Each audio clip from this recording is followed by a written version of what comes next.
Assalamualaikum warahmatullahi wabarakatuh. Alhamdulillahirabbil alamin. Asyhadu an la ilaha illallah wa asyhadu anna Muhammadan abduhu wa rasuluh sallallahu alaihi wasallam wa ala alihi wa ashabihi amma ba'da. Bapak Ibu yang dirahmati Allah, kembali di sini saya akan memberikan bimbingan yang berkaitan dengan pelaksanaan ibadah umroh. Jadi dalam video ini insya Allah saya akan memberikan beberapa tips bagaimana caranya. Mungkin ada 1-2 jamaah umroh yang merasa ada kekhawatiran pada saat melaksanakan ibadah umroh itu, khawatir tertinggal dengan rombongannya. Itu yang pertama, ada kekhawatiran seperti itu. Kemudian yang kedua, akan memberikan solusinya. Bagaimana kalau umpamanya benar-benar tertinggal dikarenakan suatu hal. Contoh, misalnya pada saat melaksanakan ibadah tawaf di Baitullah ternyata batal. Sedangkan rombongan umumnya umpama ada batal 1 orang, yang lainnya yang banyak itu meneruskan tahapan-tahapan yang lainnya sehingga orang yang batal itu merasa tertinggal, gitu ya. Dan juga ada kekhawatiran, dikhawatirkan pada saat melaksanakan tawaf itu kan harus memiliki wudhu, harus wajib punya wudhu. Sedangkan pada saat akan tawaf itu sudah berwudhu, cuman ada was-was di hatinya, bagaimana kalau umpamanya kentut, intinya bagaimana kalau batal, terus bagaimana cara berwudhunya dan lain sebagainya, itu ya. Insya Allah adalah yang namanya kekhawatiran seperti itu. Terlebih ya, ini mungkin untuk dirinya itu merupakan umroh yang pertama sehingga ada rasa kekhawatiran seperti itu ya. Baik Bapak Ibu, ada beberapa hal yang perlu dipersiapkan agar ibadah Bapak Ibu lancar. Pada saat Bapak Ibu datang ke Mekah, ini hari pertama ya, hari pertama Bapak Ibu datang ke Mekah untuk melaksanakan ibadah umroh, baik itu dari arah Madinah maupun dari Jeddah. Kalau dari Jeddah itu kan berarti yang langsung ya, langsung melaksanakan umroh, kedatangannya langsung ke Mekah. Pada saat berada di hotel, ya hotel yang ada di Mekah, pertama kali Bapak Ibu datang, biasanya mutawibnya itu atau pembimbingnya itu akan memberikan arahan-arahan. Silakan Bapak Ibu mempersiapkan diri, koper-kopernya silakan dibawa masuk, istirahat sebentar, dan biasanya ada waktu untuk makan di hotel tersebut. Pergunakan sebaik-baiknya, hanya saja di sini saya berpesan. Pada saat Bapak Ibu dipersilahkan untuk makan, silahkan Bapak Ibu makannya jangan banyak-banyak.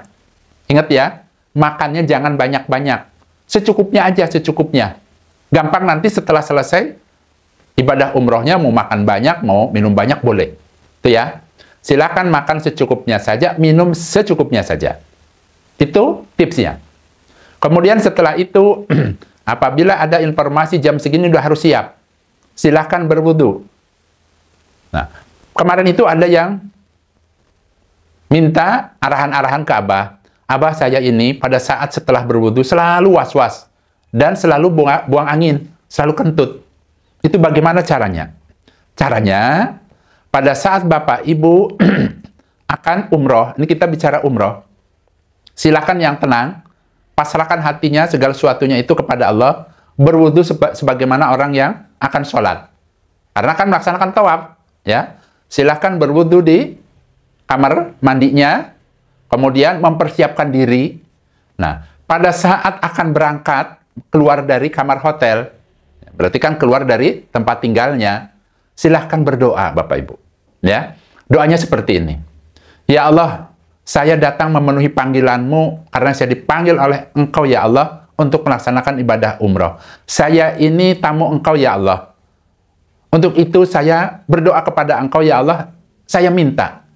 Yang pertama ya Allah, lancarkanlah ibadah umroh saya. Berilah kekuatan dan kesehatan kepada diri saya. Hilangkanlah perasaan-perasaan was-was yang ada pada diri saya. Hilangkanlah ya Allah penyakit-penyakit yang ada pada diri saya. Berilah kekuatan kepada diri saya. Hilangkanlah perasaan-perasaan ingin kentut. Dan usahakan ya Allah agar wudhu ini tidak batal lagi sampai selesainya ibadah umroh saya, ya Allah. Lancarkanlah, mudahkanlah. Ampunlah dosa-dosa saya, ya Allah. Dan berilah kepada saya pahala, ya Allah. Berdoa kepada Allah seperti itu. Sebelum Bapak Ibu berangkat. Kenapa saya katakan Bapak Ibu silahkan berdoa? Ingat, ada di dalam hadis itu dijelaskan bahwa pada saat Allah memanggil Bapak Ibu untuk datang melaksanakan haji atau umroh, dijelaskan dalam hadis, ya, pada saat Allah memanggil tersebut, mereka itu datang memenuhi panggilanku, kata Allah. Kemudian apabila dia mendatangi, kemudian dia berdoa atau meminta kepadaku, kata Allah, maka Allah akan kabulkan permintaannya. Itu ya. Jadi harus yakin, kalau yang namanya tamu-tamunya Allah itu makbul. Kalau yang namanya makbul itu dikabulkan, doanya dikabulkan, Bapak Ibu. Itu ya. Yakin, harus yakin itu. Itu harus tanamkan di dalam diri Bapak Ibu.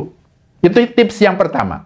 Kemudian tips yang kedua, Bapak Ibu, silahkan Bapak Ibu membawa botol isi dengan air. Ya, botol sebesar ukuran air mineral. Kemudian setelah diisi dengan air minum, silahkan masukkan ke tas lempang, tas yang dibawa-bawa nanti pada saat akan umroh. Nah, ini kegunaannya Bapak Ibu bisa berguna pada saat Bapak Ibu betul-betul kesulitan ingin melaksanakan wudhu. Umpama betul-betul batal. Nanti Abah akan berikan caranya. Nah, kemudian setelah Bapak Ibu sudah siap, silahkan berkumpul di tempat yang memang sudah dipersiapkan, biasanya di depan hotel. Nah, pada saat di depan hotel itu, nanti insya Allah mutawifnya akan memberikan arahan-arahan sedikit, kemudian rombongan bergerak menuju ke Masjidil Haram. Pada saat mulai berangkat melangkahkan kaki, meninggalkan hotel, baca Bismillahi tawakkaltu 'alallah la haula wala quwata illa billah. Itu ya. Ingat, saya ulangi. Bismillahi tawakkaltu 'alallah la haula wala quwata illa billah. Pasrahkan kepada Allah, niscaya Allah akan menolong Bapak Ibu. Ya. Kemudian lanjutkan membaca talbiyahnya. Yakin diri. Ya, pasrah kepada Allah, yakin di dalam hatinya, tanamkan bahwa saya kuat, saya bisa, Allah akan mempermudah ibadah saya. Itu ya. Kemudian lanjutkan dengan membaca tadi apa? Talbiyah. Labbaik Allahumma labbaik, labbaik la syarika laka labbaik, innal hamda wan ni'mata laka wal mulk la syarika lak. Silahkan Bapak Ibu dibaca, atau barangkali Bapak Ibu ingin mengikuti mutawifnya juga boleh. Ya, biasanya kan mutawifnya di depan sambil membaca talbiyah. Sesampainya Bapak Ibu berada di depan pintu Masjidil Haram, silahkan kaki kanan terlebih dahulu, kemudian baca doa masuk masjid. Kalau hafal. Kemudian silahkan berjalan, nanti pada saat berjalan beberapa langkah akan melihat Ka'bah. Ada di tengah-tengah, sedang dikelilingi banyak orang. Itu namanya Ka'bah, warnanya hitam. Silahkan pandang Bapak Ibu. Niatkan di dalam hatinya pada saat memandang itu ingin mendapatkan rahmat dari Allah. Dalam hadis dijelaskan barang siapa yang memandang saja, diniatkan karena ingin mendapatkan pahala dari Allah, maka Allah akan memberikan pahala 20 rahmat. Apabila Bapak Ibu hafal, silahkan dibaca doanya.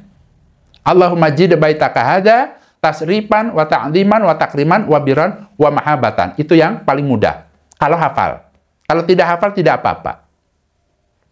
Setelah itu silahkan menuruni, biasanya tangga, turun ke pelataran Ka'bah.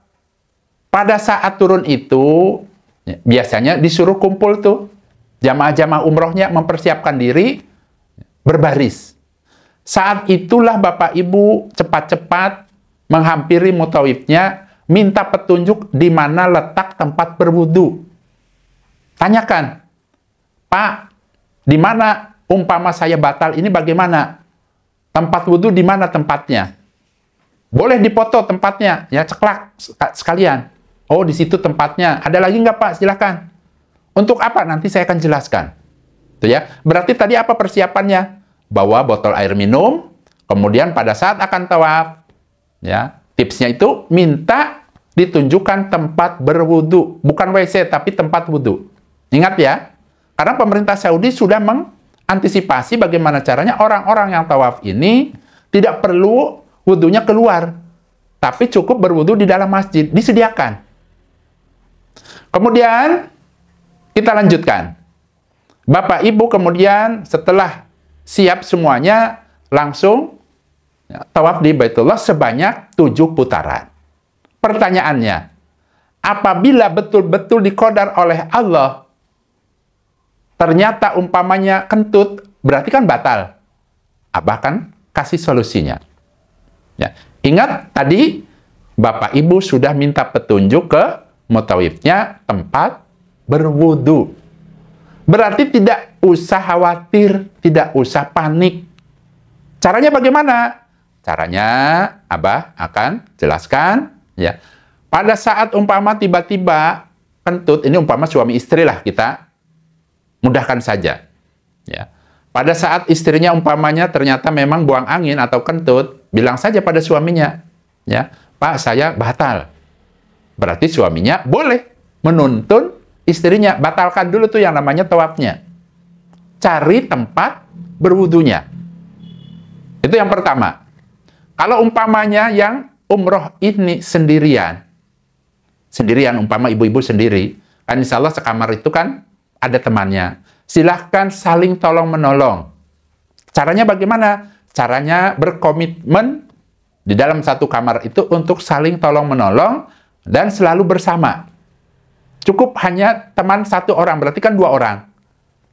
Dirinya dan temannya 1 orang, minta tolong diantarkan karena batal.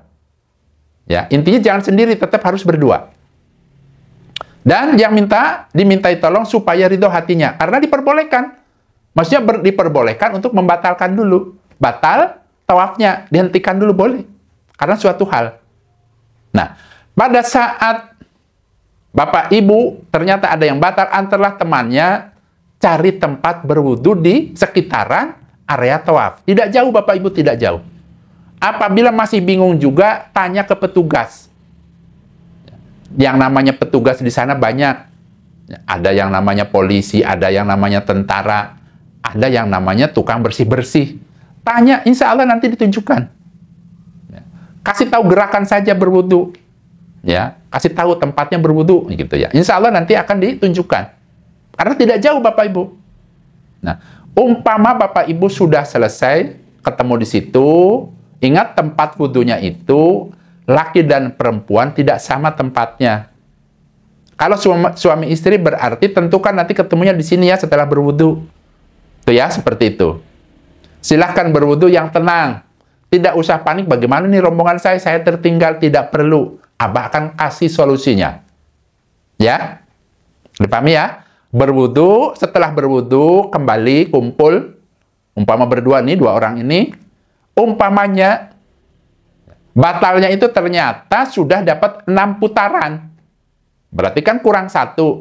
Abah kasih jalan yang termudah. Silahkan Bapak Ibu menuju ke posisi pada saat awal akan tawaf. Sejajarkan dengan Hajar Aswad. Karena kan tadi batalnya di mana kan lupa insya Allah. Ya. Ulangi lagi tuh. Ya. Siapkan, posisikan dirinya lurus dengan Hajar Aswad, angkat tangannya, Bismillahirrahmanirrahim, mulai kembali. Berarti kurangnya berapa? Kurang 1 putaran. Ya. Pada saat Bismillahirrahmanirrahim, melangkah, baca zikir. Subhanallah, walhamdulillah, wala ilaha illallah, wallahu akbar, wala haula, wala quwata illa billah. Terus diulang-ulang. Berdua nih ya, ceritanya berdua. Dirinya dan temannya umpamanya, atau suami istri. Tidak usah tengok-tengok di mana ya teman saya. Tidak perlu. Ini akan diberikan caranya.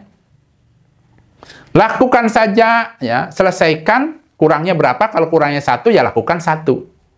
Sampai selesai. Selesainya di mana, Abah? Selesainya nanti pada saat Bapak Ibu sudah berada di lurus Hajar Aswad. Nih, kita bicara kurang 1. Pertama, ya, akan memulai tawaf itu sejajarkan dengan Hajar Aswad, kemudian angkat tangan yang kanan, Bismillah wallahu akbar, lakukan tawaf. Mengelilingi Ka'bah, kemudian nanti pada saat Bapak Ibu sudah lurus dengan Hajar Aswad, angkat lagi tangannya. Bismillah wallahu akbar. Sudah selesai. Itu tandanya sudah menyelesaikan. Ya, selesainya di mana tadi? Selesainya di pojok Hajar Aswad juga. Ya, lurus dengan pojok Hajar Aswad. Angkat tangannya, Bismillah wallahu akbar, berarti sudah selesai. Dipahami ya?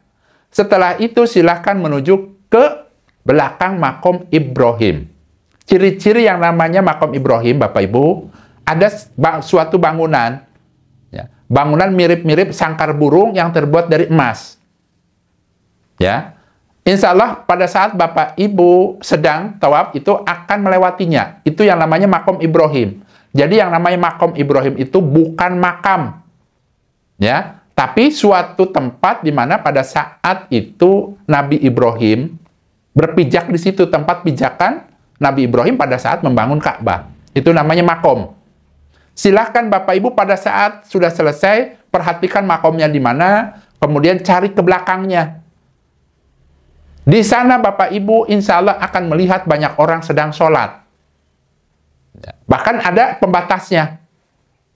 Itu namanya tempat untuk sholat orang-orang yang sudah melaksanakan tawaf. Silahkan lakukan sholat 2 rakaat. Ya, di situ sholat 2 rakaat. Namanya apa, Abah? Namanya sholat setelah tawaf.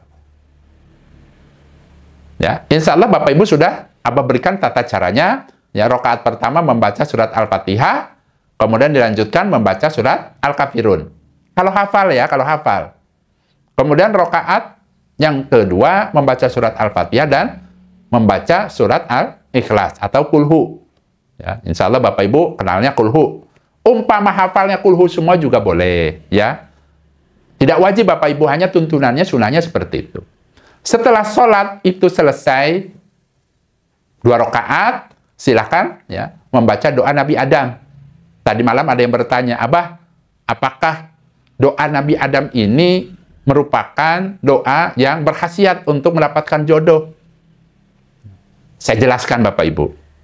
Jadi pada saat Bapak Ibu setelah selesai melaksanakan tawaf, kemudian sholat 2 rakaat, Nabi memberikan tuntunan. Silahkan, ini loh ada yang namanya doa Nabi Adam. Pahalanya luar biasa. Karena pada saat itu, dijelaskan dalam hadis itu, Nabi Adam itu setelah tawaf di Baitullah, kemudian beliau itu sholat 2 rakaat, kemudian membaca doa ini. Ini boleh dipraktekkan, diamalkan. Nah, kemudian pahalanya apa, Abah? Pahalanya mencakup keseluruhan, termasuk nanti dimudahkan jodohnya. Kalau umpama ada keinginan, ingin mendapatkan jodoh umpamanya. Ya, bukan berarti ini khusus doa untuk supaya dapat jodoh, tidak. Jadi pahalanya orang atau keutamaannya orang yang membaca doa Nabi Adam setelah sholat 2 rakaat di belakang makom Ibrahim ini dijelaskan dalam hadis, yang pertama akan dikabulkan doanya. Yang kedua, Allah akan mengampuni dosa-dosanya. Allah akan menghilangkan kesusahannya, baik susah besar maupun susah kecil. Kemudian, apabila dia seorang pengusaha atau pedagang, maka Allah akan berada di situ, akan memberikan keuntungan baginya. Dan yang terakhir, Allah akan memberikan kemudahan dengan urusan dunianya. Dunianya akan datang sendiri, walaupun orang tersebut yang membaca doa ini tidak minta kepada Allah, kebutuhannya akan dicukupi. Berarti bukan hanya saja jodoh Bapak Ibu. Apa keperluan yang Bapak Ibu butuhkan, Allah akan cukupi, itu yang pertama. Yang kedua, ingat tadi poinnya, Allah akan mengabulkan doanya. Berarti kalau umpama ada permintaan-permintaan supaya umpamanya seorang gadis itu belum mendapatkan jodoh, berdoa di situ, Allah akan kabulkan. Itu kan keutamaannya. Itu sudah mencakup, karena tadi malam itu ada yang menanyakan, apakah ini doa khusus supaya dapat jodoh? Tidak khusus, tapi mencakup keseluruhan. Yang belum punya jodoh, nanti Allah akan kabulkan doa-doanya. Ya, seperti itu. Ya, ini sedikit penjelasan. Kemudian, setelah selesai berdoa di situ, ini kalau Bapak Ibu bisa doanya. Ada tuntunannya ya, dalam hadis itu dijelaskan silakan berdoa doa Nabi Adam kalau hafal. Kalau tidak bisa boleh berdoa semampunya. Dan berdoalah di situ, ya Allah, pertemukan kembali saya dengan rombongan saya. Mudahkanlah, berilah kekuatan, kemudahan, kelancaran, kebarokahan, sehingga saya sukses ibadah umrohnya, sukses ibadah-ibadah yang lainnya, bisa kembali ke tanah air dalam keadaan sehat, barokah, mendapatkan pengampunan dari Engkau, ya Allah, mendapatkan pahala dari Engkau, ya Allah, dan semoga umroh saya ini mabrur. Jangan lupa doa seperti itu, ya. Nah, pada saat Bapak Ibu di situ, biasanya akan bertemu dengan rombongannya. Karena biasanya cukup lama di situ. Itu yang pertama. Jadi tidak usah khawatir. Tapi kalau umpamanya tidak ketemu, tenang saja. Selesaikan saja dulu sholat, kemudian setelah sholat itu doa, kemudian minum air jam-jam. Tidak jauh dari orang-orang yang sholat itu ada galon-galon air. Tenang saja. Minum air jam-jam dulu. Ya, caranya bagaimana, Abah? Caranya tuangkan air di gelas, menghadap ke Ka'bah, kemudian hatinya supaya berbicara apa keinginannya. Ya Allah, pertemukan saya dengan rombongan saya. Sehatkan, kuatkan, mudahkan, lancarkan. Semuanya minta kepada Allah. Ya. Minta dulu, doa dulu, gerintas dulu hatinya apa niatnya. Kemudian, kalau hafal, baca doa, minum air jam-jam. Kalau tidak hafal, ya boleh pakai ucapan. Ya Allah, sehatkanlah saya. Ya Allah, ampuni saya. Ya Allah, pertemukan saya dengan rombongan saya. Boleh. Supaya diniatkan. Ya, berdoa. Setelah itu, silahkan membaca Bismillah. Bismillah, kemudian minum. Tapi jangan langsung habis. Minum sekali, kemudian 2 kali tegukan. Yang ketiga, habiskan. Tegukan terakhir, yang ketiga, habiskan. Berdoa kepada Allah dengan ucapan Alhamdulillah. Ingat, Alhamdulillah. Cukup seperti itu. Kemudian setelah itu bagaimana, Abah? Saya kan tertinggal. Ini umpama tertinggal. Tidak usah khawatir, Bapak Ibu. Perhatikan orang-orang yang sudah sholat ini, kemana arahnya? Itu yang pertama. Dipastikan insya Allah mereka itu akan meneruskan tahapan berikutnya, yaitu sa'i Safa Marwah. Berarti mereka akan menuju ke situ. Itu yang pertama. Yang kedua, silahkan telepon ke mutawifnya. Kan sudah tenang tuh. Sudah melaksanakan tawaf, kemudian sudah sholat, silahkan telepon. Pak, Bapak, rombongannya ada di mana? Saya sudah selesai tawaf, saya sudah selesai sholat di belakang makam Ibrahim. Saya sekarang posisinya ada di sini, di tempat minum air jam-jam. Boleh telepon. Kalau ternyata direspon, berarti kan pertemuannya di mana nanti? Biasanya, kalau direspon, tenang saja, Bu. Ibu, silahkan lanjutkan menuju ke Bukit Safa Marwah dan lakukan sa'i. Insya Allah begitu. Karena apa? Mutawifnya kan sedang membimbing, nggak mungkin ninggalin. Insya Allah akan diberikan arahan. Kemudian, Ibu silahkan lanjutkan perjalanan Ibu, ibadah Ibu, sa'i, Safa Marwahnya akan saya tunggu di Bukit Marwah. Karena semuanya nanti berakhir di situ, Bapak Ibu. Nah, pada saat sudah mendapatkan arahan dari mutawifnya, berarti kan tenang. Nanti bakal ditunggu di situ. Itu yang pertama, kalau direspon. Kalau ternyata tidak direspon juga, karena kan sedang melaksanakan ibadah, membimbing orang. Jadi, untuk barangkali tidak terdengar HP-nya dan lain sebagainya, tenang saja. Nah, silahkan Bapak Ibu ikuti orang-orang yang menuju kemana? Ke Bukit Safa. Ciri-cirinya apa, Abah? Ciri-cirinya orang-orang yang sudah sholat ini, kan mereka ini pada pakai pakaian ihram kalau laki-lakinya. Itu mereka biasanya, perhatikan kalau dia sudah sholat, minum air jam-jam, kemudian mereka akan berangkat. Terlebih kalau misalnya ada rombongan. Biasanya kan banyak rombongan-rombongan dari Indonesia, dari mana. Perhatikan saja. Mereka juga akan menujunya ke situ juga, Bapak Ibu. Apalagi kalau terlihatnya misalnya ada rombongan, ada ketuanya, ikuti saja. Mereka ke situ ya ke situ. Itu ya. Nah, ciri-cirinya tempatnya itu, ya, pada saat Bapak Ibu sudah minum air jam-jam, posisinya ada di belakang sebelah, kalau Bapak Ibu menghadapnya ke Ka'bah, adanya di belakang Bapak Ibu sebelah kiri. Tapi kalau Bapak Ibunya ya, menghadapnya ke belakang, berarti adanya di sebelah kanan. Ya. Jadi caranya menghadap saja ke Ka'bah, kemudian ingat tangan kiri, berarti posisinya ada di sebelah kiri tuh. Ada tanjakan. Orang-orang pada nanjak tuh jalan ikut. Kurang lebih ya, mungkin perjalanan kurang lebih ya sekitar 10 menit. Insya Allah sampailah nanti akan sampai ke Bukit Sofa. Kan ceritanya ini berdua. Tidak usah panik. Nah, kemudian karena sudah dapat arahan dari Abah, tata cara sa'i, laksanakan sa'i 7 perjalanan. Tidak perlu Abah kasih tahu, insya Allah kan banyak video-video Abah itu menjelaskan mengenai sa'i. Nah, pada saat Bapak Ibu sa'i ini, ada 2 kemungkinan. Bisa saja bertemu dengan rombongannya. Itu yang pertama. Karena sudah berulang-ulang Abah seperti itu. Abah nolong orang, akhirnya ketemu juga deh sama yang rombongan lain yang sedang melaksanakan sa'i. Karena yang lama ibadah sa'i ini lebih lama Bapak Ibu.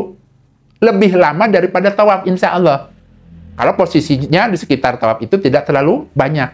Karena jaraknya itu Bapak Ibu lebih jauh dibandingkan area tawaf. Kalau area tawaf itu semakin dekat ke Ka'bah semakin cepat. Tapi kalau yang namanya area untuk sa'i ini ya tetap segitu-gitu aja. Lumayan. Lumayan jaraknya.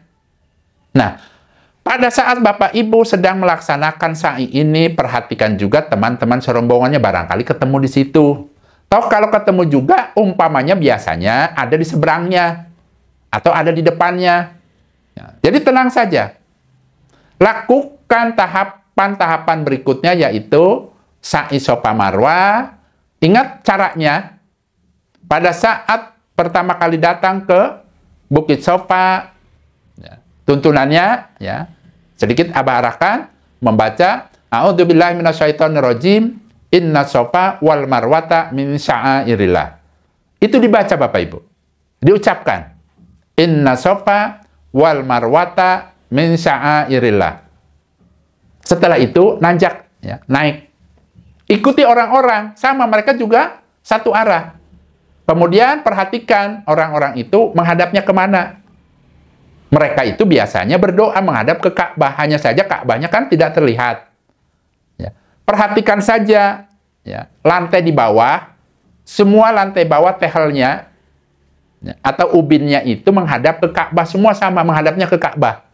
Karena itu merupakan mempermudah untuk barisan sholat. Silakan membaca Allahu Akbar, Allahu Akbar, Allahu Akbar. La ilaha illallah wahdahu la syarikalah. Lahul mulku walahul hamdu wa huwa ala kulli syai'in qadir. Diulangi sampai 3 kali. Setelah itu berdoa kepada Allah. Pakai bahasa yang sekiranya Bapak Ibu bisa, boleh. Ini yang paling singkat, paling mudah. Ya. Berdoa di situ merupakan tempat yang mustajab Bapak Ibu. Ingat, pada saat Bapak Ibu berada di Masjidil Haram, setelah sholat di belakang makam Ibrahim, itu merupakan tempat yang mustajab untuk berdoa. Ya. Kemudian, pada saat Bapak Ibu berada di Bukit Sofa. Kemudian nanti pada saat berada di Bukit Marwah, itu merupakan tempat yang mustajab untuk berdoa. Perbanyak doa ya, seperti itu. Setelah selesai, silakan Bapak Ibu menuruni Bukit Sofa. Ingat yang namanya Bukit Sofa ini bukan kayak bukit batu-batuan yang tinggi. Tidak Bapak Ibu. Ya sedikit menanjak lah. Ya. Kemudian silahkan turun. Dan di sini Bapak Ibu saya ingatkan, tidak perlu Bapak Ibu khawatir kalau umpama batal wudhunya. Karena tidak ada kewajiban untuk selalu punya wudhu. Untuk sa'i ini, tidak apa-apa. Ya, mau kentut boleh, umpamanya. Ya, tidak apa-apa. Ya, kalau misalnya batal. Nah, singkat cerita, kita lanjutkan pada saat Bapak Ibu berjalan nanti ada tanda warna hijau. Ya.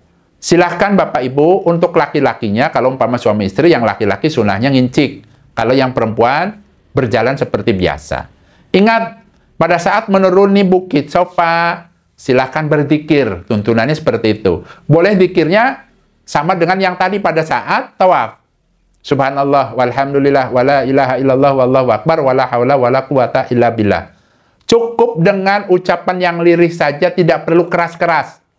Karena Abah perhatikan ada orang Indonesia itu yang keras-keras teriak-teriak, mengganggu orang lain. Ingat yang namanya zikir itu bacaannya lirih. Tidak perlu teriak-teriak, tidak perlu keras-keras. Karena dapat mengganggu orang lain, yang pertama. Yang kedua, Allah itu maha mendengar, tidak perlu seperti itu. Itu ya. Nah, pada saat sampai di tempat yang ada neon hijau itu, silahkan berdoa. Kalau hafal doanya seperti ini. Rabbighfirli warham wa antal azul akram. Itu yang paling mudah. Kalau tidak hafal, silahkan berdoa yang paling mudah, umpama doa sapu jagat. Rabbana atina fid dunya hasanah wa fil akhirati hasanah wa qina adzabannar. Itu juga boleh Bapak Ibu. Setelah melewati lampu hijau, silahkan dilanjutkan berzikir kepada Allah. Ya, subhanallah walhamdulillah wala ilaha illallah wallahu akbar wala haula wala quwata illa billah. Diulang-ulang. Begitu juga pada saat berdoa di tempat yang tadi yang warna hijau. Diulang-ulang. Kalau hafalnya Rabbana atina, ya terus diulang-ulang, ya. Nanti pada saat Bapak Ibu sudah sampai di Bukit Marwah, tuntunannya dibaca lagi tuh. Inna Safa wal Marwata min sya'airillah. Kalau tadi kan pada saat naik ke Bukit Safa, ini Marwah, sama. Ya. Yang dibaca Inna Safa wal Marwata min sya'airillah. Sambil menaiki Bukit Marwah, perhatikan orang-orang itu menghadapnya kemana? Ikuti. Karena insya Allah mereka juga akan menghadap ke Ka'bah. Setelah menghadap ke Ka'bah, silahkan ucapkan atau baca Allahu Akbar, Allahu Akbar, Allahu Akbar, La ilaha illallah wahdahu la syarikalah, lahul mulku walahul hamdu wa huwa ala kulli syai'in qadir. Ulangi 3 kali, kemudian silahkan berdoa. Itu merupakan tempat yang mustajab. Setelah berdoa, turun. Mengikuti orang-orang yang turun juga. Menuju kemana? Menuju ke bukit yang awal. Bukit Safa. Bacaannya semuanya sama. Lakukan itu, Bapak Ibu, sebanyak 7 perjalanan. Dan pada saat Bapak Ibu pertama kali melaksanakan sa'i, dari bukit Safa ke Marwah, itu namanya 1 perjalanan sa'i. Nanti dilanjutkan dari bukit Marwah ke bukit Safa, berarti dapatnya 2. Dilanjutkan lagi dari Bukit Safa ke Bukit Marwah, berarti dapat 3. Terus lakukan itu, nanti ujung-ujungnya berakhir di mana? Berakhir di Bukit Marwah. Kalau sudah mendapatkan 7 kali perjalanan, berarti sudah selesai. Cara selesainya bagaimana, Abah? Caranya, umpama yang terakhir kali, nanti kan jalan terus kemudian menaiki Bukit Marwah. Lakukan seperti tadi, menghadap ke Ka'bah, kemudian baca Allahu Akbar, Allahu Akbar, Allahu Akbar. La ilaha illallah wahdahu la syarikalah, lahul mulku walahul hamdu wa huwa ala kulli syai'in qadir. Kemudian berdoa. Silahkan doa sebanyak-banyaknya karena itu merupakan doa yang terakhir di situ, sudah selesai. Setelah doanya selesai, minta semuanya di situ. Berarti untuk tahapan sa'i sudah selesai. Yang terakhir yaitu tahallul. Silahkan Bapak Ibu ya menggunting rambutnya. Contoh misalnya istrinya rambutnya dipotongkan oleh suaminya. Caranya bagaimana kalau wanita? Caranya rambutnya ya digulung, disatukan, kemudian ujungnya dipotong. Kurang lebih ya sekitar sepanjang sejari inilah. Ya, sekitar 5 sampai 7 cm boleh, tuh ya. Untuk wanita. Caranya seperti itu. Jadi rambutnya disatukan, setelah menyatu potong. Ya, semampunya saja potong. Ya. Nah, kemudian untuk laki-lakinya, tuntunannya sebelah kanan terlebih dahulu potong secukupnya. Kemudian sebelah kiri. Kemudian silahkan yang atas semuanya boleh. Seperti itu tuntunannya. Kalau sudah seperti itu berarti sudah berakhir. Bapak Ibu sudah tahallul, berarti sudah terlepas dari larangan-larangan ihram. Kemudian bagaimana dengan teman-temannya? Teman-temannya insya Allah nunggunya di situ Bapak Ibu. Nunggunya di situ. Ya. Nah, kemudian apabila tidak ketemu juga umpamanya, silahkan Bapak Ibu telepon di situ. Ya. Insya Allah pada saat Bapak Ibu baru menyelesaikan, yang lain rombongannya sudah selesai itu. Dan biasanya tidak jauh dari situ kan ada tempat keluar. Mereka akan menunggu di luar situ, di luar pintu keluar, namanya pintu keluar Bukit Marwah. Keluar di situ sambil menunggu teman-temannya, saling telepon-teleponan. Silahkan hubungi mutawifnya atau teman-temannya. Kan diusahakan dari sekarang ini kan, yang namanya umroh ini ada grup keberangkatan umroh. Salah satunya atau di grup WA-nya itu silahkan kasih tahu bahwa posisi saya ada di sini, Bapak di mana, dan lain sebagainya. Itu ya, seperti itu. Nah, mudah-mudahan dengan cara seperti ini Bapak Ibu bisa lancar ibadahnya dan tidak usah panik Bapak Ibu. Ya. Kalau Bapak Ibu panik malah nantinya bingung, malah minta keluar lah apa, tidak perlu, tapi selesaikan saja kewajiban Bapak Ibu. Setelah selesai semuanya barulah telepon yang tenang, kondisikan yang tenang semuanya, tuh ya. Kalau sudah selesai ya silahkan lakukan telepon di mana dan lain sebagainya. Ya, mudah-mudahan Allah paling barokah, tuh ya. Alhamdulillah, jazakumullahu khairan. Mudah-mudahan ya, sedikit nasihat ini ya, bisa memantapkan Bapak Ibu supaya Bapak Ibu merasa yakin diri, hilang rasa khawatirnya, dan tentunya Abah doakan semoga calon-calon tamunya Allah ini Allah memberikan banyak kemudahan, Allah memberikan kesehatan, kelancaran, keselamatan, kesuksesan, dan mudah-mudahan Allah memberikan kebarokahan. Semoga Allah mengampuni semua dosa-dosa Bapak Ibu semuanya. Allah memberikan pahala yang banyak. Dan mudah-mudahan mendapatkan umroh yang mabrur. Bisa kembali ke tanah air berkumpul dengan keluarga dalam keadaan sehat barokah. Alhamdulillah, jazakumullahu khairan. Abah pamit Bapak Ibu. Wassalamualaikum warahmatullahi wabarakatuh.